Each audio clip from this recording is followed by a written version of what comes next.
ನಮಸ್ಕಾರ ಸ್ನೇಹಿತರೆ.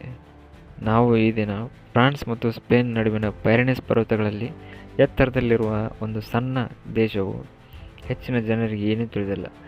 ಆದರೆ ನಾನು ಈ ದಿನ ನಿಮಗೆ ನಂಬಲಾಗದ ರಹಸ್ಯಗಳು ಮತ್ತು ಆಶ್ಚರ್ಯಕರ ದಾಖಲೆಗಳನ್ನು ಒಳಗೊಂಡಂತಹ ಅಂಡೋರಾ ದೇಶದ ಬಗ್ಗೆ ತಿಳಿಸಿಕೊಡುತ್ತೇನೆ.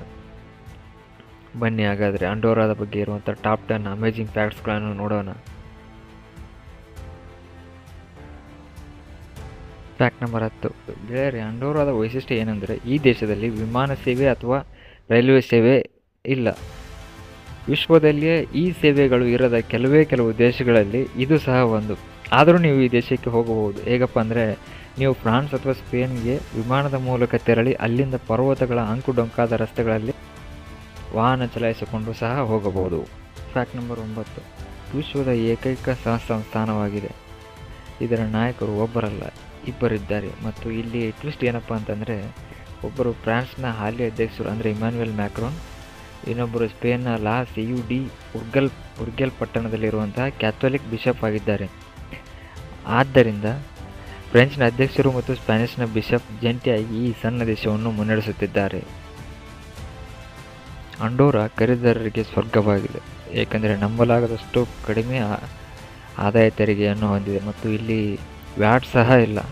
ಇದು ವಿಶೇಷವಾಗಿ ಎಲೆಕ್ಟ್ರಾನಿಕ್ಸ್ ಮತ್ತು ಐಷಾರಾಮಿ ಸರಕು ಮತ್ತು ಕ್ರೀಡಾ ಉಪಕರಣಗಳ ಖರೀದಿದಾರರಿಗೆ ಸ್ವರ್ಗವೆಂದೇ ಭಾಸವಾಗುತ್ತದೆ. Fact number 7. ಅಂಡೋರಾದ ರಾಜಧಾನಿ ಅಂಡೋರಾ ಲಾ ವೆಲ್ಲಾವು ಯುರೋಪಿನ ಅತಿ ಎತ್ತರದ ರಾಜಧಾನಿ ನಗರವಾಗಿದೆ. ಇದು ಸಮುದ್ರ ಮಟ್ಟದಿಂದ 1023 ಮೀಟರ್ ಎತ್ತರದಲ್ಲಿದೆ. ಅಕ್ಷರಶಃ ನೀವು ಆಕಾಶದಲ್ಲಿಯೇ ನಿಂತು ವ್ಯವಹರಿಸುತ್ತಿದ್ದೀರಿ ಎಂದು ಅಂದುಕೊಳ್ಳಬಹುದು. Fact number 6. ಈ ದೇಶದ ಜನಸಂಖ್ಯೆ ಕೇವಲ 80,000.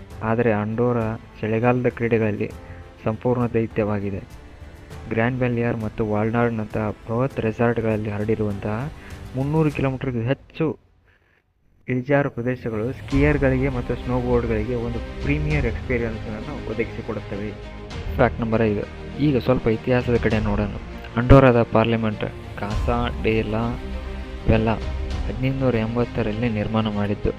ಇದು ಶತಮಾನಗಳವರೆಗೆ ಯುರೋಪಿನ ಅತ್ಯಂತ ಚಿಕ್ಕ ಮತ್ತು ಹಳೆಯ ಪಾರ್ಲಿಮೆಂಟ್ ಆಗಿತ್ತು. ಇತ್ತೀಚೆಗೆ ಅವರು ತಮ್ಮ ಹೊಸ ಪಾರ್ಲಿಮೆಂಟ್ಗೆ ಸ್ಥಳಾಂತರವಾಗಿದ್ದಾರೆ.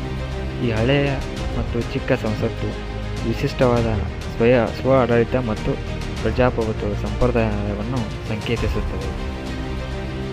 Fact number 4. ಅಂಡೋರಾದ ಅಧಿಕೃತ ಭಾಷೆ ಕ್ಯಾಟಲಾನ್. ಆದರೆ ನೀವು ಅಂಡೋರಾದ ಬೀದಿಗಳಲ್ಲಿ ನಡೆದಾಡುವಾಗ ನಿಮಗೆ ಸ್ಪ್ಯಾನಿಷ್, ಫ್ರೆಂಚ್ ಮತ್ತು ಪೋರ್ಚುಗೀಸ್ ಭಾಷೆಗಳೇ ಕೇಳಿ ಬರುತ್ತದೆ. Fact number 3. ಅಂಡೋರಾ ಜೀವಿತಾವಧಿಯಲ್ಲಿ ಜಾಗತಿಕವಾಗಿ ಅಗ್ರ 5ರಲ್ಲಿ ಸ್ಥಾನ ಪಡೆಯುತ್ತದೆ. ಯಾಕೆಂದರೆ ಶುದ್ಧವಾದ ಪರ್ವತಗಳ ಗಾಳಿ, ಸೂಕ್ತ ಮೆಡಿಟೇರಿಯನ್ ಆಹಾರ ಕ್ರಮ, ಸಕ್ರಿಯ ಜೀವನ ಶೈಲಿ ದೀರ್ಘಾಯುಷ್ಯಕ್ಕೆ ಕಾರಣಗಳಾಗಿವೆ. Fact number 2. ಅಂಡೋರಾದಲ್ಲಿ ಕೇವಲ 10ರಷ್ಟು ಮಾತ್ರ ಭೂಮಿಯಲ್ಲಿ ಜನ ವಾಸಿಸುತ್ತಾರೆ ಮತ್ತು ಅದಕ್ಕೆ ಅನುಕೂಲ ಆಗುವಂತೆ ಮಾಡಿದ್ದಾರೆ. ಆದರೆ ಉಳಿದ 90ರಷ್ಟು ಭಾಗ ಕಾಡು, ಕಣಿವೆ ಮತ್ತು ಸರೋವರಗಳು, ಪರ್ವತಗಳು ಇವೇ ತುಂಬಿವೆ. ಇಲ್ಲಿ ಮೌಂಟೇನ್ ಬೈಕಿಂಗ್ ಕ್ರೀಡೆಗಳಿಗೆ ಸೂಕ್ತವಾಗಿ ಸ್ಥಳಗಳಿವೆ. Fact number 1. ಅಂಡೋರಾದ ಅತ್ಯಂತ ಅದ್ಭುತವಾದ ಸಂಗತಿ ಏನೆಂದರೆ ಅಂಡೋರಾ 1000 ವರ್ಷಗಳಿಂದ ಶಾಂತಿಯಿಂದ ಕೂಡಿದೆ. ಇದು 1878ರಲ್ಲಿ ಅಧಿಕೃತವಾಯಿತು ಮತ್ತು ಅಂದಿನಿಂದಲೂ ತನ್ನ ತಟಸ್ಥ ಶಾಂತಿಯುತವಾದ ಸ್ಥಾನಮಾನವನ್ನು ಉಳಿಸಿಕೊಂಡಿದೆ. ಇದು 1ನೇ ಮತ್ತು 2ನೇ ಮಹಾಯುದ್ಧದಲ್ಲಿಯೂ ಸಹ ಭಾಗಿಯಾಗಿರಲಿಲ್ಲ. ನೋಡಿದ್ರಲ್ಲ ಸ್ನೇಹಿತರೆ, ಅಂಡೋರಾ ಉಭಯ ಅಧ್ಯಕ್ಷರಿಂದ ಹಿಡಿದು ಆಕಾಶದ ಎತ್ತರದ ರಾಜಧಾನಿಯಲ್ಲಿ ತೆರಿಗೆ ಮುಕ್ತ ಶಾಪಿಂಗ್ವರೆಗೆ ಅಂಡೋರಾ ಚಿಕ್ಕ ಪ್ಯಾಕೇಜ್ಗಳನ್ನು ಸಾಮಾನ್ಯವಾಗಿ ದೊಡ್ಡ ಆಶ್ಚರ್ಯಗಳನ್ನು ಹೊಂದಿದೆ ಎಂಬುದನ್ನು ಸಾಬೀತುಪಡಿಸುತ್ತದೆ. ಇದು ಶಾಂತಿಯುತ ಇತಿಹಾಸ, ಹೊರಾಂಗಣ ಸಾಹಸ ಮತ್ತು ವಿಶಿಷ್ಟವಾದ ರಾಜಕೀಯ ಚಮತ್ಕಾರಗಳ ಭೂಮಿಯಾಗಿದೆ. ಈ ವಿಡಿಯೋ ನಿಮಗೆ ಇಷ್ಟವಾದರೆ ಲೈಕ್ ಮಾಡಿ, ಶೇರ್ ಮಾಡಿ ಮತ್ತು ಕಮೆಂಟ್ ಮಾಡಿ. ನಿಮ್ಮ ಶೇರ್ ಮತ್ತು ಲೈಕ್ಗಳು ನಮಗೆ ಇನ್ನೂ ಹೆಚ್ಚಿನ ವಿಡಿಯೋ ಮಾಡಲು ಉತ್ತೇಜನ ನೀಡುತ್ತದೆ. ಧನ್ಯವಾದಗಳು.